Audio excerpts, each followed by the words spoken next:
O rompimento da barragem da Vale em Brumadinho não exige mais um esforço de imaginação. Nesta sexta-feira, exatamente uma semana depois do desastre, surgiram imagens que documentam a tragédia.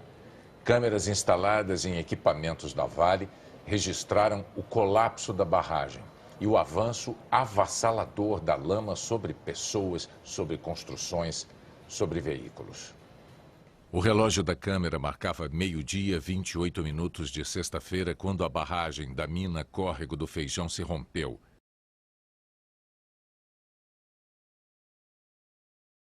Em segundos, ela se desmanchou e se transformou num tsunami de lama. A cena lembra a de uma implosão.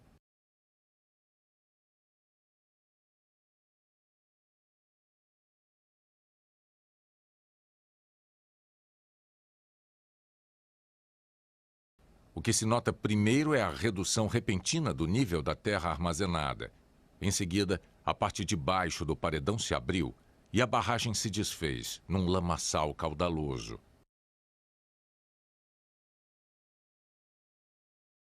Em poucos segundos, ele avançou pela vegetação, numa onda que carregou e destruiu tudo.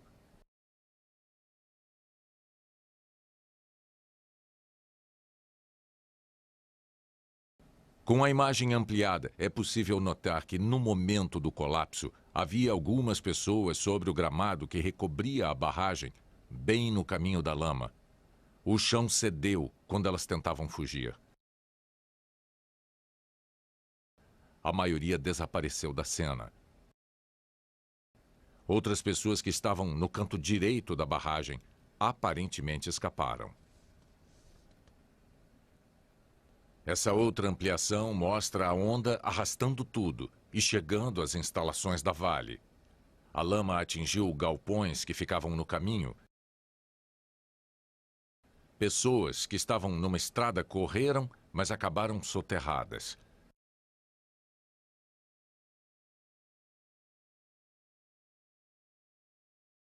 Momentos depois, é possível ver um caminhão.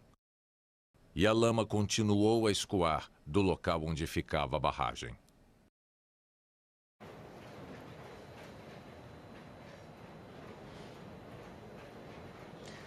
Além da velocidade com que a lama avançou, a dimensão do tsunami impressiona. Usando como referência as pessoas que aparecem na cena, a onda parece ter uma altura 12 vezes maior, que se movia a 70 km/h. A Vale afirmou que entregou as imagens dessa câmera às autoridades no sábado à noite e que imagens de outras câmeras foram entregues nos dias seguintes. Elas ficavam numa área chamada de Zona Quente, interditada inclusive para a própria Vale. É o caso dessa câmera que nós vamos ver agora. Ela estava posicionada no topo da barragem e no fundo da imagem, vamos ver, surgiu uma nuvem de fumaça. Em poucos segundos, o chão do gramado desmoronou e desapareceu, enquanto a barragem se transformava num rio de lama. Agora nós vamos ver imagens da câmera que estava perto da linha de trem e da garagem da mina. Uma nuvem de poeira no alto do vídeo apareceu atrás dos trilhos do trem. É possível observar árvores e postes caindo em sequência. O trem, que estava em movimento, parou num determinado momento. Neste destaque da imagem, aparecem pelo menos 2 pessoas. Os trabalhadores correram. Um deles caiu.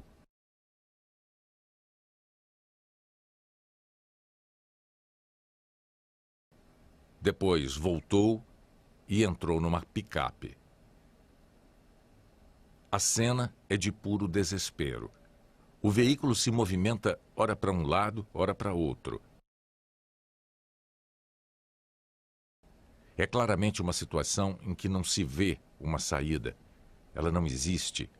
E a lama invadindo o canteiro. Surgiu em cena também uma retroescavadeira. O operador tentava escapar da onda de resíduos e ainda dos vagões, que a essa altura eram arremessados para fora dos trilhos. e a onda encobriu todo o canteiro, atingindo a picape e a retroescavadeira. Do momento em que a nuvem de poeira aparece até a lama engolir os veículos e o prédio, o relógio da câmera marcou 77 segundos. Esse mapa mostra de onde as imagens foram gravadas. A câmera estava na esteira de minérios, no canto esquerdo. O prédio da garagem, onde estavam os trabalhadores, ficava do outro lado. É até difícil imaginar que alguém possa sobreviver a uma situação aterrorizante como essa. Mas a tragédia de Brumadinho também produziu outras surpresas.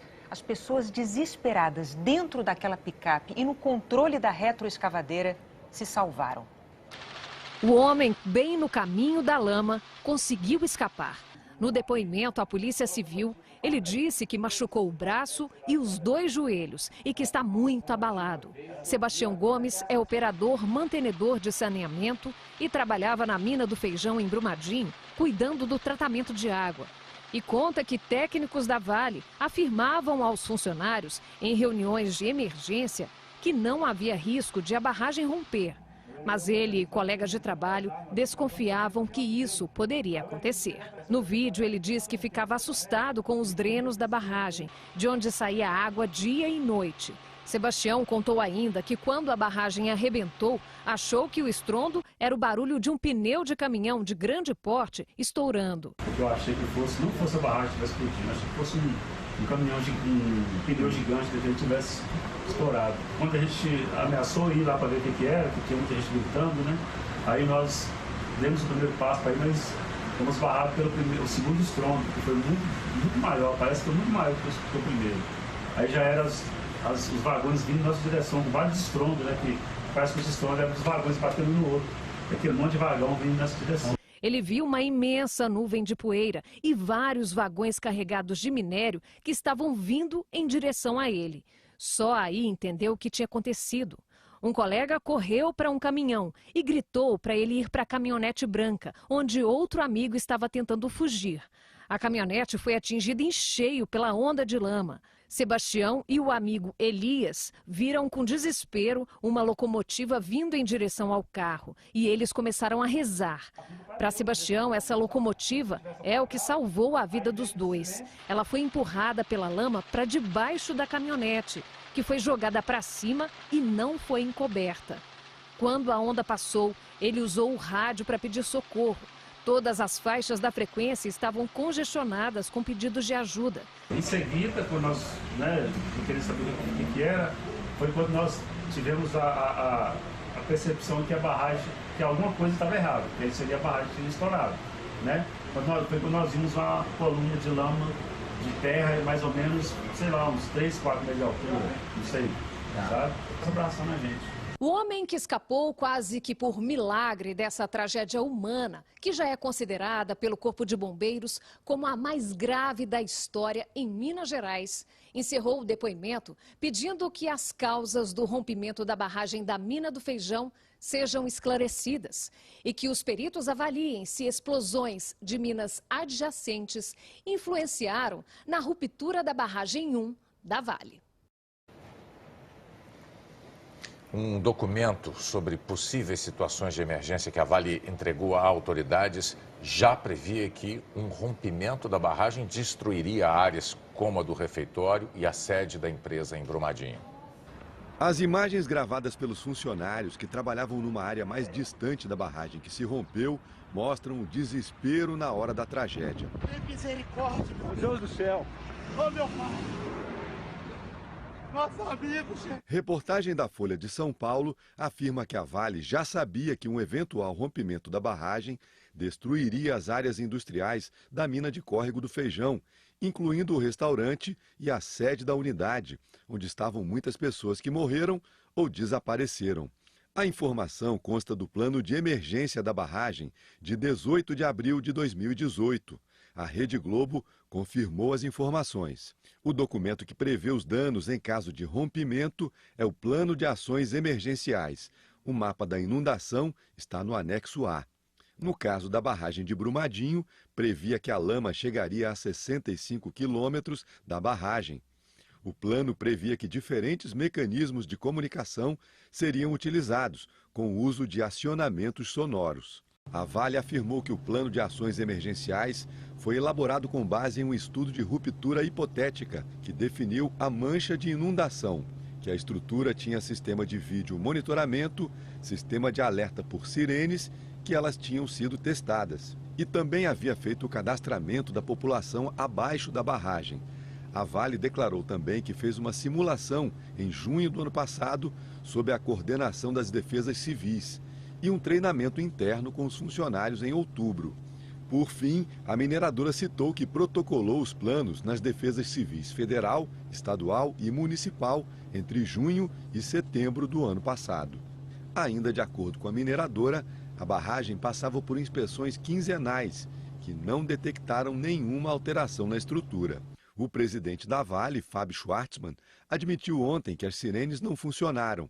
Segundo ele, porque foram engolidas pela lama. A sirene é uma coisa trágica. Acabou que, em geral, pelo que o histórico de rompimento de barragens demonstra, em geral, isso vem com algum aviso. Isso acontece aos poucos. E aqui aconteceu um fato que não é muito usual. Houve um rompimento muito rápido da barragem e o problema da sirene, a sirene que ia tocar foi engolfada pela queda da barragem antes que ela pudesse tocar. Esta engenheira geotécnica, especialista em barragens e em planos de ação, afirma que mesmo que uma sirene tivesse falhado, a Vale obrigatoriamente deveria ter um outro plano. A sirene podia até ter ido embora, mas tinha que ter um plano B, sabe? No plano, a gente estabelece alguns dispositivos, a gente não fica só preso a um. E, por exemplo, a gente nunca põe uma sirene só, a gente põe duas, porque é um dispositivo mecânico, ela pode falhar. A gente nunca põe um telefone de uma pessoa para ligar, a gente põe um telefone de várias pessoas, porque essa pessoa pode não atender. A Polícia Federal trabalha com a hipótese de falha no plano de ação emergencial que a Vale apresentou às autoridades para conseguir o licenciamento da barragem. Segundo a PF, a escolha do ponto que levava os funcionários a uma rota de fuga foi equivocada. Esse local, que deveria ajudar a salvar vidas, ficou completamente coberto pela lama. A polícia vai investigar falha também no projeto de construção de todo o complexo da Vale em Córrego do Feijão. A empresa construiu a área administrativa e o refeitório num terreno abaixo da barragem e no caminho da lama, já apontado como local de risco na simulação de um desastre. Uma barragem, ela não cai de uma hora para outra. Ela não acorda num dia e fala assim, hoje eu vou romper. Como é uma estrutura que a gente projeta, aquilo é uma matemática e uma física muito bem definida. Ela é projetada, ela é calculada. Rangel era um trabalhador terceirizado na mina que fica em Córrego do Feijão e estava em processo de contratação pela Vale. Ele conta que conseguiu escapar da tragédia porque não seguiu o protocolo de segurança da mineradora. Os portões estavam fechados. Tivemos que quebrar algumas partes que tinham como ser quebrada para dar fuga para mim e outras pessoas. Ele deve ter corrido mais ou menos 1 quilômetro da onde que eu estava até depois da portaria. E entrei numa mata fechada. Com o tempo ela passou a barragem, a gente voltamos para a estrada principal e pegamos um acesso aonde fomos instruídos para chegar até lá no ponto mais alto da mina. O governo determinou hoje os prazos para fazer as vistorias nas barragens do país. A fiscalização deve ser concluída no primeiro semestre e vai priorizar as barragens que apresentam riscos. As vistorias nas 205 barragens de mineradoras terão que ser concluídas até o dia 30 de junho e as mais de 3.000 outras barragens até o fim do ano. As de alto risco terão que instalar câmeras de vídeo para monitorar as estruturas 24 horas por dia. O prazo para fazer isso também termina em junho. O número oficial de mortos em Brumadinho subiu para 115. 248 pessoas estão desaparecidas. É madrugada. Quando um dia de buscas termina, o outro está começando. Nós estamos aqui no hangar dos bombeiros e eles já estão preparando os helicópteros. O dia amanhece daqui a pouco e eles têm que estar no céu, preparados para as missões de resgate. Os helicópteros precisam de uma vistoria detalhada e de limpeza, além de enfrentar lama e poeira, há outro perigo. O minério de ferro fininho entra no equipamento e pode comprometer o funcionamento da aeronave. O tempo é curto para deixar os aparelhos prontos para voar. Nós chegamos aqui todos os dias por volta de 9 horas da noite e iniciamos a chamada às 5 horas da manhã. Então, nesse período aí, nesse intervalo, os mecânicos têm que trabalhar intensamente. Antes de deixar o hangar, os pilotos recebem as últimas instruções. Tá cansado? Vamos descansar. Tá joia? Pra gente não infringir na segurança de voo. Quando o sol aparece, os helicópteros deixam o hangar em Belo Horizonte, com destino a Brumadinho. No caminho, a gente descobre por que esse é o nome da cidade. Veja quanta bruma, quanta névoa se forma ao amanhecer entre as montanhas da região. A gente também vê uma barragem parecida com a que ruiu e o mesmo risco. Um pouco abaixo, prédios de uma empresa. Logo adiante, a área devastada pela onda de rejeitos. Uma semana depois, ainda tem água escorrendo de alguns pontos e muita lama. Nosso destino é a Capela Nossa Senhora das Dores, quartel-general das operações de resgate. Aqui é o altar da igreja. E olha só o que virou este canto aqui. É um centro de controle aéreo. Ali no cantinho, o pessoal da Força Aérea e aqui dos bombeiros. Parece um centro de controle aéreo improvisado, evidentemente, de um aeroporto. Até agora, segundo os bombeiros, as aeronaves já fizeram mais de 220 horas de voo. Certamente, junto com a Mariana, é a maior operação de resgate e de recuperação feita até hoje em Minas Gerais. Os helicópteros são essenciais para a missão. É a única maneira de transportar as equipes para as chamadas áreas quentes, onde o trabalho é mais difícil e arriscado. Ainda há muita lama em estado líquido. Nesses trechos, homens e mulheres usam roupas especiais para conseguir rastejar e procurar vestígios. É um trabalho que envolve risco à saúde dos bombeiros. Eles precisam tomar remédios para prevenir doenças como pneumonia e febre tifoide. A gente nasce bombeiro, né? E é um prazer, uma honra poder ajudar os outros. E hoje eles desempenharam mais um papel importante. A bordo de 10 helicópteros, homens e mulheres que se dedicam ao trabalho de resgate lançaram flores sobre as famílias vítimas da barragem. Orações em meio aos rejeitos marcaram o 8º dia de busca pelos desaparecidos. A cerimônia foi na mesma hora em que aconteceu a tragédia. Uma homenagem aos que morreram, aos que estão sofrendo, feita por aqueles que trabalham para diminuir esse sofrimento. A força-tarefa que acompanha as consequências do desastre determinou que a Vale preste atendimento médico e psicológico imediato às vítimas. São 7 pontos para atendimento médico-psicológico às famílias. Este em Brumadinho é perto da mina Córrego do Feijão. Nesse momento nós estamos recebendo as famílias para dar um apoio humanizado para elas, buscando minimizar a dor e o sofrimento que elas estão passando. Por onde a gente anda aqui, escuta histórias tristes. E mesmo quem por vontade própria está se dedicando a ajudar a comunidade, às vezes precisa de socorro. O Gabriel organizou um grupo de voluntários e já ajudou dezenas de famílias. Hoje, foi ele que precisou do apoio dos amigos. Eu acabei de ter notícia que a minha prima foi encontrada. Este professor da Universidade Federal de Minas coordenou uma pesquisa sobre a saúde mental dos atingidos pelo desmoronamento da barragem da Samarco, em Mariana.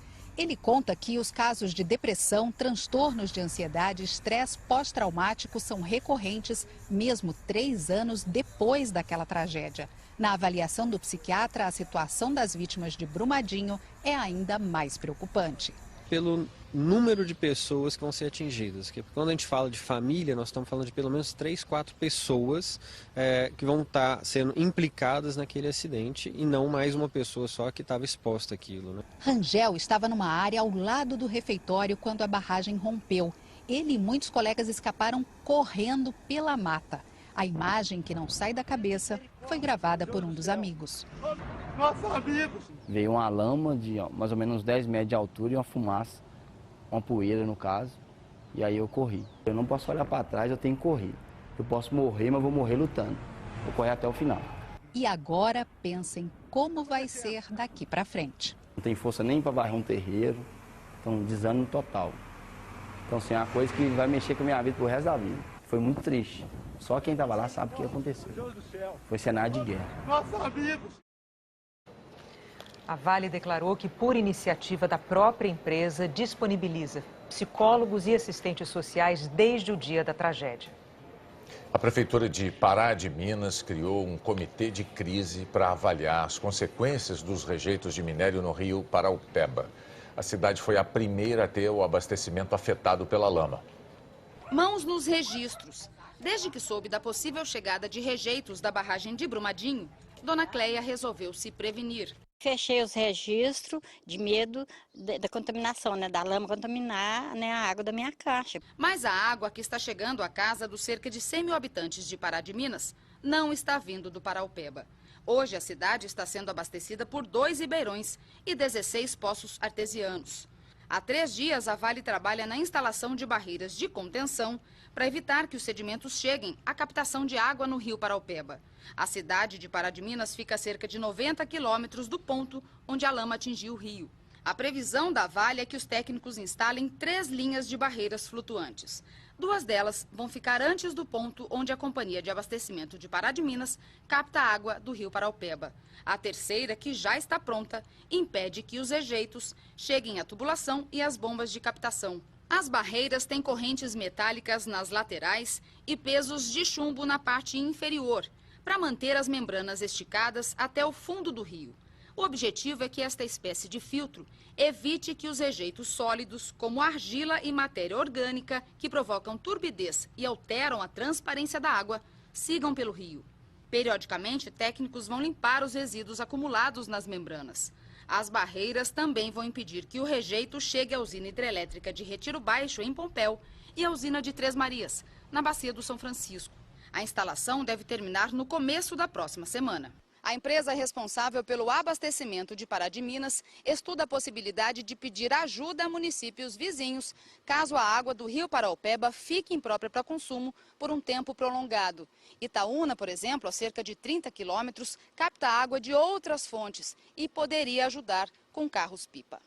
A empresa também não descarta um rodízio no abastecimento. Nós estamos se levantando essa possibilidade, a gente vai comunicar isso de forma preventiva à cidade, sim, de maneira que a gente consiga prolongar ao máximo alguma regularidade dessa água chegando para as pessoas.